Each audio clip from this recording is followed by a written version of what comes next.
বাংলাদেশ জাতীয়তাবাদী দল বিএনপির আন্তর্জাতিক বিষয়ক কমিটির সদস্য ও ঢাকা মহানগর দক্ষিণ বিএনপির সিনিয়র সদস্য ইঞ্জিনিয়ার ইশরাক হোসেন। দীর্ঘদিন ধরে খবরের শিরোনাম তিনি, তবে সম্প্রতি সব আলোচনাকে ছাপিয়ে গেছেন। কারণ রাজধানীর পুরান ঢাকায় লিফলেট বিতরণ করতে গিয়ে 4 ডিসেম্বর শিকার হন তিনি। উল্টো 5 ডিসেম্বর তার বিরুদ্ধে গ্রেপ্তারি পরোয়ানা জারি হয়, আর 6 ডিসেম্বর থেকে তিনি নিখোঁজ বলে জানা গেছে। এর আগে নিজের জীবন বাজি রেখে কর্মীকে পুলিশের হাত থেকে বাঁচিয়েও ফেসবুকে ভাইরাল হয়েছিলেন ইশরাক। কে এই ইশরাক হোসেন? বারবার তার উপর কেন এত হামলা? বর্তমানে কোথায়, কেমন আছেন? এসব বিষয়ে আলোচনা করব আমাদের আজকের ভিডিওতে। বিস্তারিত জানতে আমাদের সাথেই থাকুন। ইঞ্জিনিয়ার ইশরাক 1987 সালের এই দিনে মরহুম সাদেক হোসেন খোকা এবং মা ইসমত আরার কোলজোড়ে এ পৃথিবীতে আসেন। তারা মোট 2 ভাই 1 বোন। একমাত্র বোন সারিকা সাদেক ও ছোট ভাই ইশফাক হোসেন। ইশরাক তাদের মধ্যে সবার বড়।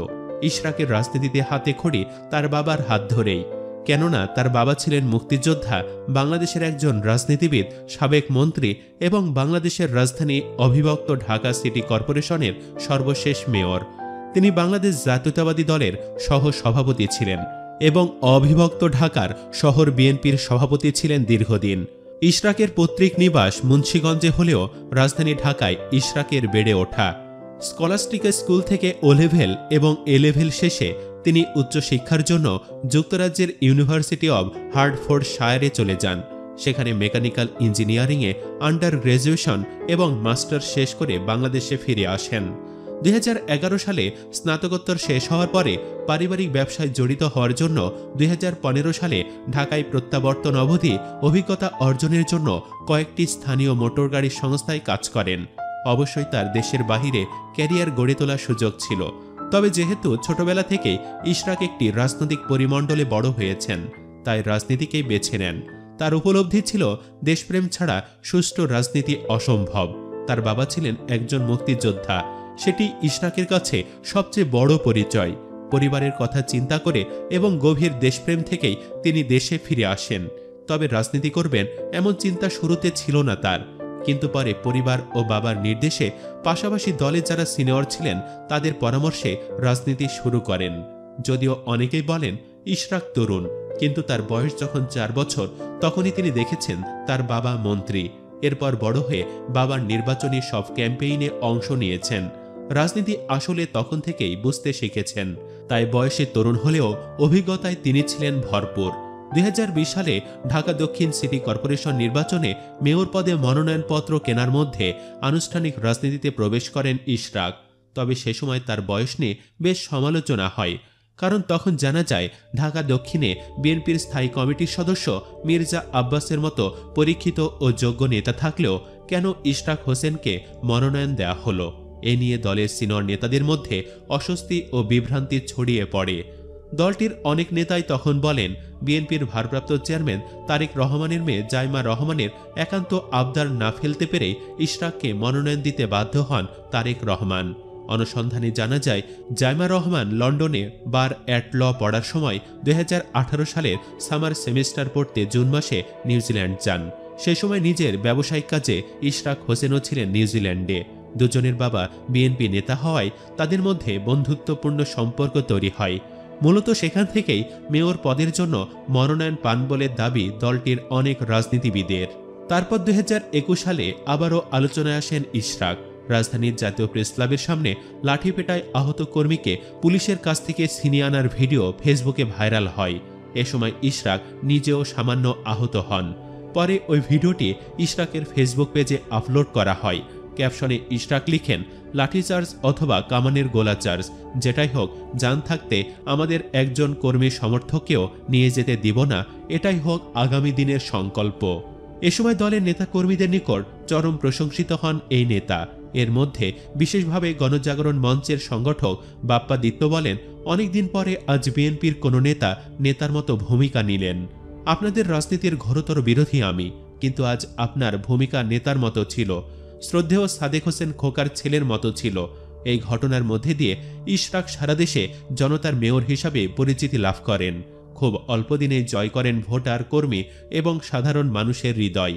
করোনা মহামারীতে ইঞ্জিনিয়ার ইশরাক ছিলেন একজন প্রথম সারির যোদ্ধা।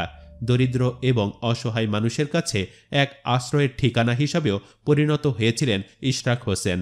তবে ইশরাকের দুর্দিন আসতেও বেশি সময় লাগেনি।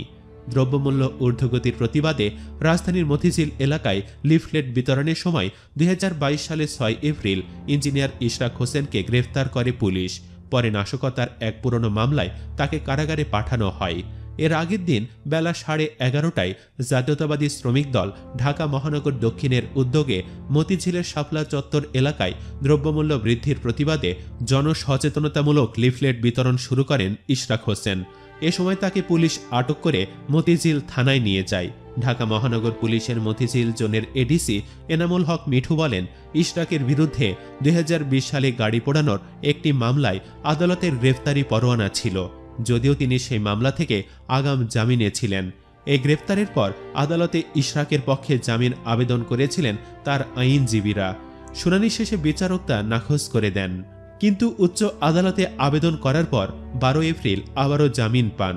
কিন্তু সম্প্রতি আবারও তার ওপর হামলা হয়েছে। রাজধানীর পুরান ঢাকায় লিফলেট বিতরণ করতে গিয়ে ইশরাক হোসেন হামলার শিকার হয়েছেন বলে অভিযোগ উঠেছে। রোববার 12টার দিকে জগন্নাথ বিশ্ববিদ্যালয়ের সামনে এ ঘটনা ঘটে। বিশ্ববিদ্যালয় শাখা ছাত্রলীগ এ হামলা চালিয়েছে বলে অভিযোগ ইশরাক হোসেনের। 10 ডিসেম্বর বিএনপির ঢাকা বিভাগের সমাবেশ অনুষ্ঠিত হওয়ার কথা রয়েছে। ওই সমাবেশ ঘিরে পুরান ঢাকায় লিফলেট বিতরণ করতে গিয়েছিলেন বলে প্রথম আলোকে জানিয়েছেন ঢাকা মহানগর দক্ষিণ বিএনপির 1 নম্বর সদস্য ইশরাক। তিনি বলেন, পূর্ব নির্ধারিত কর্মসূচি অনুযায়ী আমরা লিফলেট বিতরণ করতে যাই। জগন্নাথ বিশ্ববিদ্যালয়ের সামনে আমাদের কর্মসূচি শেষ হয়, তখন গাড়িতে ওঠার প্রস্তুতি নিচ্ছিলাম। এ সময় জগন্নাথ বিশ্ববিদ্যালয় ছাত্রলীগের নেতৃত্বে কতিপয় সন্ত্রাসী ইট পাটকেল রড হকি স্টিক নিয়ে হামলা চালায়। হামলার ঘটনার রেশ কাটতে না কাটতেই আবারও 2020 সালে মতিঝিলে গাড়ি পোড়ানোর এক মামলায় তার বিরুদ্ধে গ্রেফতারি পরোয়ানা জারি করেছে আদালত। ওই মামলায় জামিন চেয়ে ঢাকার আদালতে আবেদন করেছিলেন ইশরাক। তা নাকচ করে ঢাকার মহানগর হাকিম রাকেশ চৌধুরী গ্রেফতারি পরোয়ানা জারি করেন। কিন্তু গ্রেপ্তার হওয়ায় বিএনপির পক্ষ থেকে বলা হচ্ছে তিনি তার ব্যক্তিগত সহকারী নিখোঁজ হয়েছেন। সোমবার রাতে বিএনপির মিডিয়া সেলের সদস্য কাদের গনি চৌধুরী এ অভিযোগ করেন। সুপ্রিয় দর্শক, এগিয়ে আসছে জাতীয় নির্বাচন। বিএনপি এখনও ঠিক করতে পারেনি নির্বাচনে জিতলে কে হবেন পরবর্তী চেয়ারপারসন। এমন দুর্দিনে ইশরাকের মতো নেতার খুবই প্রয়োজন ছিল। ইশরাকের সমর্থকরা বলছেন প্রশাসন গুম করে দিয়েছে ইশরাককে।